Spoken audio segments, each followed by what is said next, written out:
Olá, seja bem-vindo ao nosso primeiro vídeo de biologia. Hoje nós iremos trabalhar aí a biologia animal. Vamos dar o início aí à biologia animal. A live de hoje vai estar estabelecida, né, a partir de agora, mas com foco aí ao vestibular de medicina, para quem quer prestar o vestibular de medicina. Então vamos lá, biologia animal. Qual é o tipo de célula? Existem dois tipos de células, né? A célula animal e a célula vegetal, a célula de vírus, né? Fungos ou bactérias, que também é dividida em dois grupos. Temos as procarióticas e eucarióticas. O que seriam as procarióticas? São aquelas que não apresentam núcleo organizado, apenas um núcleo chamado nucleoide. O material hereditário encontra-se difuso no citoplasma, então eles não possuem núcleo, que aí não possui também a carioteca, né? Não tem núcleo, não tem carioteca, que é o caso das bactérias, cianobactérias e os fungos. E os vírus. As células eucarióticas são aquelas que possuem núcleo organizado, que é o caso aí dos protozoários, fungos, a célula animal, a célula vegetal também são eucarióticas. Partindo disso, a gente vai para a estrutura celular. Basicamente, uma célula é formada por três funções distintas, né? Por três partes distintas, que é a membrana, que é onde é o revestimento, né? Uma capa que envolve toda a célula. Temos também o citoplasma, que é a região em que a membrana e o núcleo, né, eles vão se encontrar. Temos também o núcleo, que é uma estrutura que controla todas as atividades celulares. Então, todas essas partes aí são exemplificando a célula animal e vegetal. Membrana plasmática. O que é uma membrana plasmática? Ela é considerada como um mosaico fluido, porque ele possui pequenas moléculas de proteína em camada fluida de lipídios. Então, aí temos a camada, né, em formato de mosaico mesmo, todo cheio de proteínas, que é a camada lipídica, que se chama. Temos também o glicocálix, proteína globular, camada lipídica, e dentro dessa camada lipídica nós podemos encontrar dois tipos distintos de camada lipídicas, que é o hidrofílica e a heterofóbica, né? A gente vai ver as distinções deles dois. Característica importante. Uma das extremidades é hidrofílica, ou seja, ela se torna polar e, portanto, solúvel ou aquoso. E outra hidrofóbica, apolar, consequentemente insolúvel em meio aquoso, mais afinidade para outros lipídios. Então, vamos utilizar aí a lógica, né? Hidro, nós estamos falando de líquido, né? E fílica, que gosta, né? Que tem ali aquela intimidade, que ela se torna polar. E hidro, água, fóbica. Fóbica já estamos sabendo que é fobia, então rejeita a água, né? Ela é bem contrária aos líquidos. Então, hidrofílica polar, hidrofóbica apolar. Entre os lipídios mais frequentes nas membranas celulares, distinguem-se os fosfolipídios, que é o fósforo junto com o lipídio que vai trabalhar dentro da proteína celular. Temos aí o mosaico fluido, hidrofílica, afinidade à água, hidrofóbica, rejeição à água, proteínas mergulhadas são integrais, né? E proteínas aderentes à fase são periféricas. Partindo disso, nós temos dois tipos de membranas. As soluções, que é íons mais pequenas moléculas orgânicas, que é glicose e aminoácidos, dissolvidos em água. Coloides são micromoléculas orgânicas, proteínas polissacarídeos dissolvidos em águas. Transporte passivo. Temos o transporte passivo ou difusão simples, que é muitas substâncias, elas penetram, né, dentro da célula, ou delas saem por difusão passiva. O soluto penetra na célula quando sua concentração é maior no interior celular do que no meio externo e sai da célula, no caso contrário. Nesse processo, não há consumo de energia. Então, não ocorre o consumo de energia nessa troca e ela acontece de dentro para fora.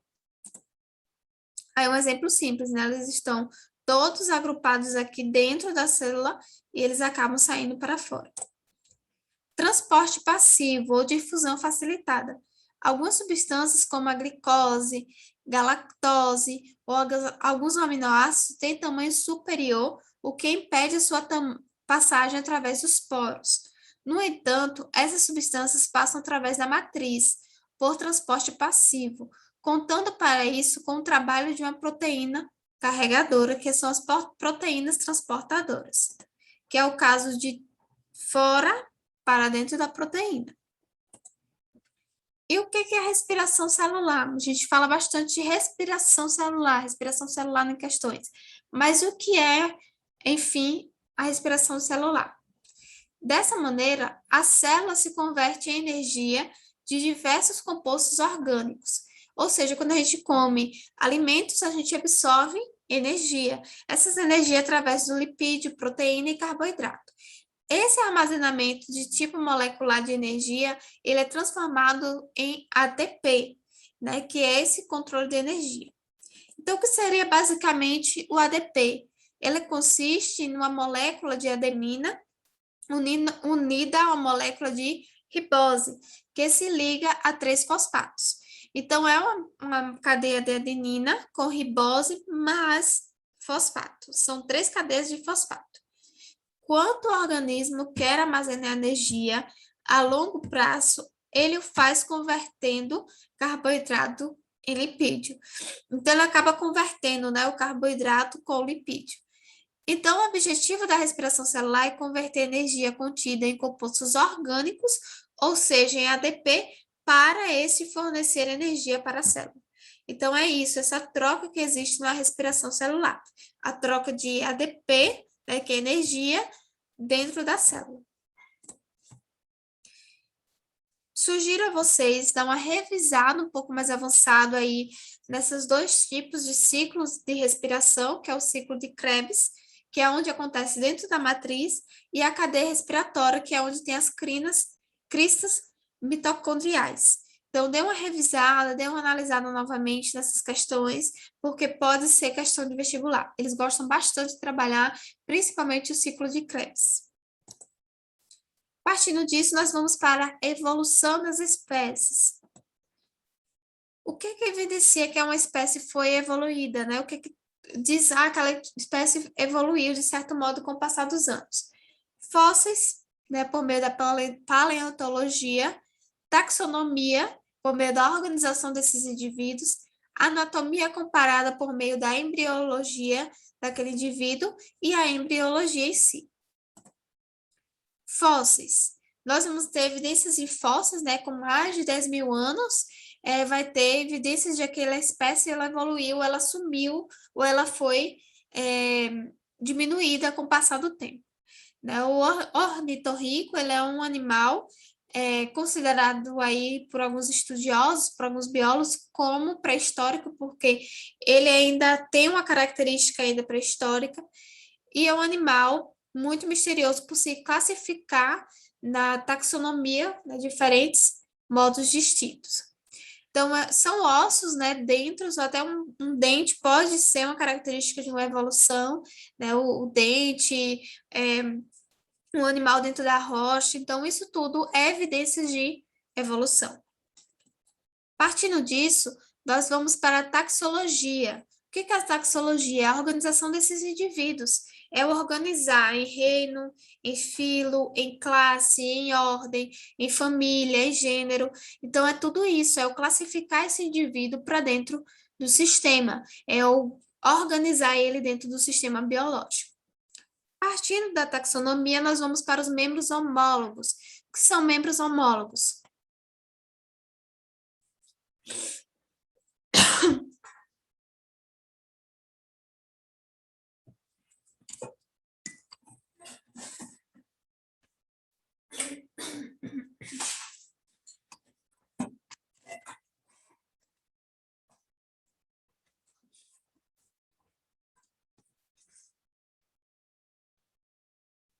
Opa, saiu o slide.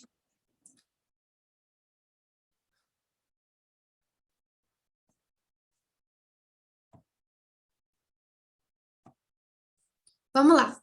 Membros homólogos são aqueles que apresentam a mesma origem embrionária, semelhantes, mas têm funções distintas, que é o caso aí, por exemplo, de um braço de um leão não vai ter aquela mesma função no braço de um homem, né? O homem, ele tem o tátil, né, de pegar aquela coisa, aquele objeto, e o leão já não tem essa habilidade, essa coordenação toda. Então, é uma diferença, né? Elas têm a mesma origem, elas podem ter a mesma origem taxônica, mas eles possuem uma dificuldade de ser comparado, né? Eles têm uma função diferente. A ave, ela vai ter a mesma anatomia da baleia, mas ela não vai ter a mesma função que a da baleia, né? Então, isso é membros homólogos, com origem iguais, mas funções diferentes. Diferentemente dos órgãos análogos, que vão ser funções iguais e origem diferente. Por exemplo, a asa de morcego, a asa de um inseto, ou a asa de uma ave, elas vão ter a mesma função, que é voar, né, que é sobrevivência, de se locomover, mas vão ter origens diferentes. Órgãos vertiginais, que é o caso do dentiqueiro, por exemplo, no caso do indivíduo, né, ou siso, ele vai ser um órgão que não tem função nenhuma, né? Se for removido, não vai me trazer tantos danos, não vai trazer tanto prejuízo assim ao meu organismo. Que é o caso também da bile, né? Se remover a bile, não vai ter tanto prejuízo. É claro que vai ter um certo prejuízo, né? Mas ele está ali um órgão que, se remover, ele não vai ter tantos danos no indivíduo. Embriologia comparada, quando o embrião ele é parecido, coloquei uma imagem aí para exemplificar. O embrião do macaco é bem parecido com o do ser humano, do gambá, do lagarto, da salamandra, do tubarão, então são embriologias bem parecidas. Vamos agora partir para a evolução, né? Um tabu enorme aí na sala de aula, porque uns acreditam no criação e outros na evolução. Mas partindo disso, vamos deixar a religião de lado, né, nesse momento, e vamos estudar aí a teoria da evolução, que é um tema bastante relevante não só no vestibular, mas também dentro do Enem, né? Está sendo bastante cobrado. Hipóteses. Temos a hipótese do fictismo e o criacionismo. O fictismo, ele defende o evolucionismo, que tem 4 formas distintas de evolução: o lamarquismo, darwinismo, mutacionismo e neodarwinismo, ou teoria sintética, ou mais atual, né, teoria atual. Partindo disso, nós vamos aí estudar Lamarck. Lamarck, Jean-Baptiste Lamarck, ele estudou aí no ano aí bem provável, acreditava-se naquela época que o homem não evoluía, né? Mas ele provou que o homem começou a evoluir de certo modo. Então, ele diz assim: as características adquiridas durante a vida, em decorrência da lei do uso e desuso, são transmitidas aos seus descendentes. Então, ele acreditava que a origem, né, daquele indivíduo, ele dava origem a outro. Então, se eu arrancasse um pedaço do meu dedo, né, por exemplo, cortei por acidente e ficasse sem um dedo, ele acreditava que o meu descendente, ele ficaria também sem um dedo. Então, isso é uma teoria trazida por Lamarck. Segundo Lamarck, uma mudança no meio fazia com que os seres sofressem uma mudança estrutural na sua adaptação. Então, como eu falei, ele tem aí uma teoria, né, um exemplo bem simples, que é a da girafa.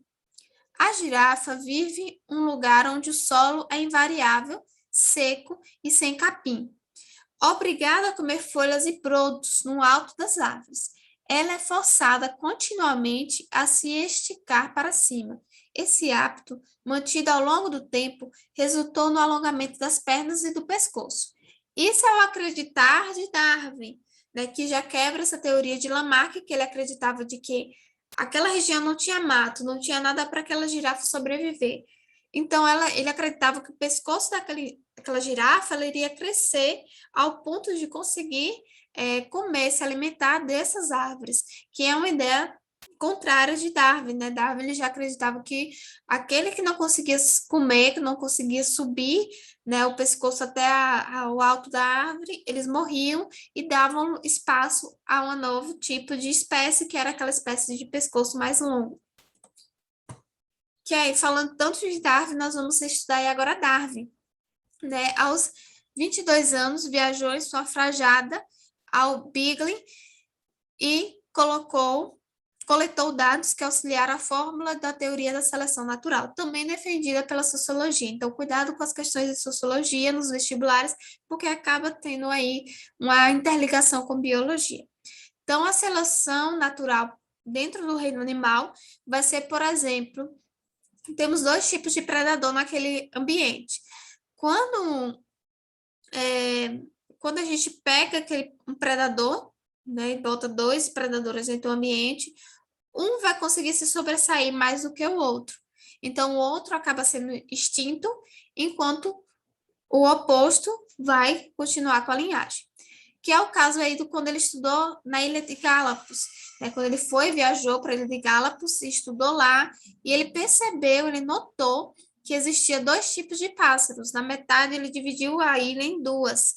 A primeira parte, né, a parte B, como ele chama, ele identificou que existia pássaros com bicos grandes, né, bicos largos e grandes. Na parte A, ele já encontrou passarinhos com bicos mais finos, mais achatados. E ele percebeu que existia essa mudança de seleção natural. Ele acabou trazendo um animal da ilha A, botou na B, e da ilha B, botou na A. E ele notou que esse animal, ele não conseguia se sobreviver, ele não conseguia se manter dentro daquele ambiente. Então, aquela espécie acabou sendo extinta naquela região. Então, ele percebeu ali que existia uma seleção natural. Dentro da sociologia, estuda-se a evolução natural, por exemplo, quando dois indivíduos eles estão, né, naquele patamar ali na busca por emprego, e um tem uma especialização, né, ele tem um curso técnico, ele tem cursos, ele se preparou bastante, ele tem aquele domínio, mas o outro não se preparou, não tem domínio, não tem aquela estruturação para estar naquele cargo. E aí, na hora da decisão final, o patrão, né, o empresário, ele decidiu contratar o que tinha mais recursos, o que tinha mais preparos. Então, isso que era uma seleção natural, é eu ter mais disponibilidade em sobreviver do que o outro. Então, isso aí foi definido por Darwin como seleção natural. Pulando da seleção natural, nós vamos para o mutacionismo, que é onde ocorre a mutação, teoria da mutação. Sugerindo a variação de uma mesma espécie, daria-se por alteração no material genético. Ainda não se sabe aí nessa fase aí de evolução de que existia uma genética. Então, era basicamente o que a genética terminou de explicar, né? Que um indivíduo ele originou dois, depois aqueles dois indivíduos se cruzaram e formaram mais e mais espécies, continuaram fluindo com as suas espécies. Então, isso que é o mutacionismo. O mutacionismo, ele também defende o lado de que a célula, ela com o tempo, ela vai modificando, né? A célula vai envelhecendo a partir do mutacionismo que ocorre, né? A célula vai acabando enfraquecendo, vai morrendo, vai se degradando com o tempo. Então, tudo isso também tem a ver com mutacionismo. Partindo do mutacionismo, da evolução, de tudo mais, nós vamos para a genética. A genética ela é dividida, né, pela área da biologia como a hereditariedade envolvida a transmissão por características. Ou seja, meu cabelo ele é cacheado, né? Vocês estão vendo aí, ele é cacheado. Minha mãe ela tem cabelo cacheado, mas o meu pai ele tem um cabelo liso. Então, essa característica do cabelo em si, eu já adquiri da minha mãe. Por exemplo, a criança, ela tem a mãe negra e o pai branco, e a criança nasce pardo, né? Um pouco branco, um pouco moreno. Então, isso é uma característica adquirida pelo DNA, que é o ácido desoxíribo nucleico. Então, isso é a vida, né? O início de uma vida. Então, a genética é basicamente isso, a distinção do DNA dentro do indivíduo. O que que essas características? Eu falei da característica, né? Meu cabelo é preto, por exemplo. Isso é uma característica.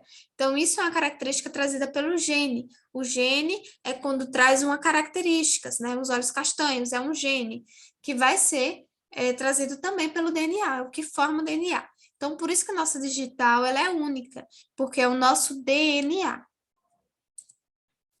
Conceito de genética. Temos também, além desses, os alelos, que são variações do gene. Então, os alelos, eles podem ser alelo dominante ou recessivo. Né? O alelo dominante é aquele que predomina mais naquela família, naquele naquela linhagem daquele indivíduo. E o recessivo é aquele que não predomina tanto, que é o caso aí do albinismo, né? O albinismo, ele vai ser um alelo recessivo, né? Ela vai ser uma característica recessiva dentro da sociedade, dentro daquela família, dentro daquela localidade. Conceitos de genética. Temos a azão azinho, azão azinho, não a mãe. A mãe, por exemplo, o pai possuía cabelo castanho, né? Ele possuía também cor branca. Então, esse azão foi para o filho e o azão da mãe foi para o filho. Então, o filho nasceu com cabelo loiro, mas com a pele branca. O pai transmitiu para o filho aqui, o segundo filho, azão e a mãe azinho. Então, ela possui a característica. Aí, transmitiu para as filhas azão, azinho. Só que a última filha, ela vai ter azinho, azinho. Então, ela vai ter uma diferença aí, né? Ela vai ter uma característica diferente. Conceito de genética. Peraí, vai com calma. Heterozigoto é um indivíduo que possui dois alelos diferentes. Homozigoto é um indivíduo que possui dois alelos iguais. Locogênico é o local ocupado por um gene e cromossomos. Vamos exemplificar aqui. Heterozigoto, dois gêneros iguais, azão, azão. Heterozigoto. Homozigoto, quando tem características diferentes. Azão, azinho. Azinho, azinho, é homozigoto. E locogênico é quando possui, por exemplo, azão, azinho. Revisando. Heterozigoto, azão, azão. Homozigoto, azinho, azinho. Locogênico, azão, azinho. Simples. Então, geralmente as questões vêm mais com essa formidade da genética, né? O indivíduo, ele tem característica tal e é heterozigoto. Então, a gente sabe que o heterozigoto é o quê? São pessoas com indivíduos que possuem alelos diferentes. Então, azão, azinho. Carióticos, ou cariótipo, é um conjunto de diploides que é cromossomos de uma espécie. Cromossomos homólogos são cromossomos que apresentam genes para a mesma características. E o cromossomos não homólogo ou heterólogo é que não possuem nenhum par, né, nenhuma forma de par. Dominante recessivo, como eu falei, né? Dominante vai ser azão, azão, azão, azinho. Recessivo, azinho, azinho, tá? Sempre vai ser recessivo, azinho, azinho. Nunca recessivo vai ser azão, azinho. É azinho, azinho, vai ser sempre o recessivo. Conceito de genética. Nós temos aí conceito de genética. O que é genótipo? É um conjunto de genes, né, que forma o indivíduo. Fenótipo é o que pode ser modificado. Diferença do genótipo para o fenótipo.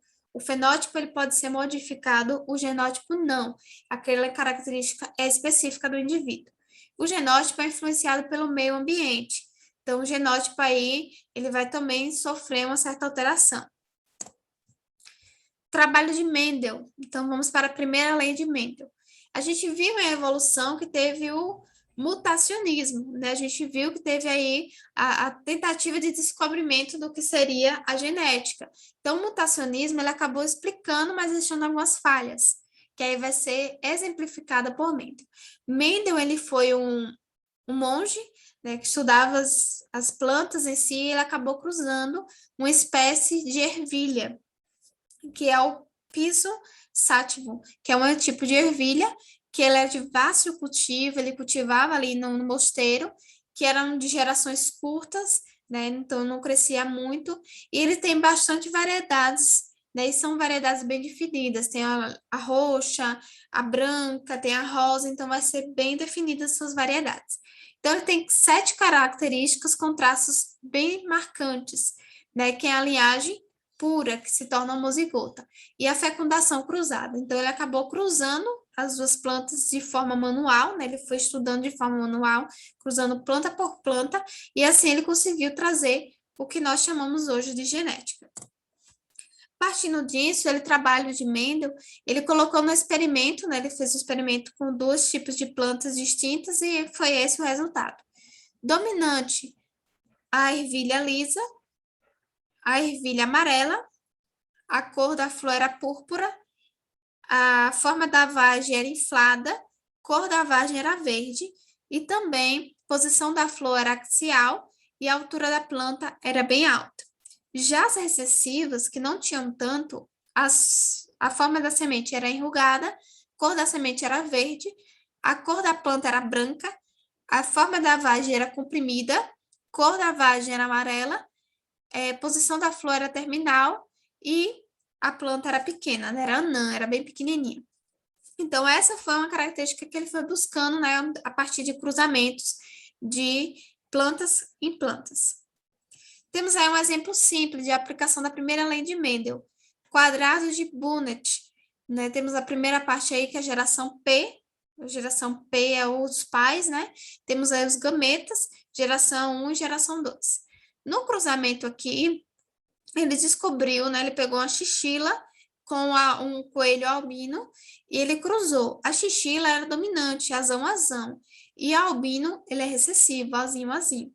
Então, ele pegou o azão mais o azinho, que deu azão, azinho, que vai dar chinchila, né? Não vai dar albino. Mas na sua terceira forma de fazer a cruzamento, ele descobriu que o último indivíduo ele era albino, né? Que fica azão, azinho, mas com o passar do tempo, né? Com o passar de várias e várias outras propostas de cruzamento. Então, esse é a primeira lei de Mendel. Semana que vem, ou talvez ainda essa semana, eu irei lançar mais outro vídeo explicando a continuidade da segunda lei de Mendel, que também cai bastante vestibular, questões sobre o sistema cardíaco, sistema respiratório, sistema linfático, sistema da pele, né, o de tecido. Também vou tentar trazer aí um pouquinho das mutações que ocorrem dentro do indivíduo e das doenças virais ou bacterianas, né, que vão dar início aí, continuidade às é, células, né, a citologia em si. Então, espero que tenha gostado, que tenha contribuído para o seu conhecimento e a gente se encontra no próximo vídeo de biologia. Até lá!